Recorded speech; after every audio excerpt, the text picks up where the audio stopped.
Hi everyone! Today I'm going to show you how to find Newton's first law on a site called Khan Academy.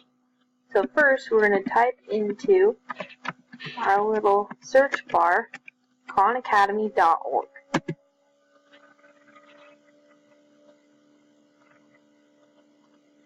Now this site is a non-profit organization that helps you learn about a lot of different subjects, and it can give you points and it can just help you be motivated to learn.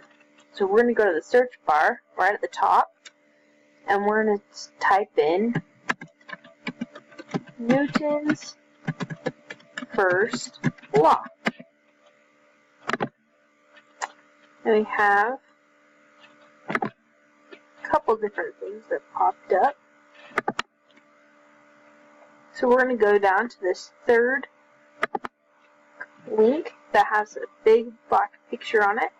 And this is going to give us a video of Newton's first law, which you can click and start to learn more about.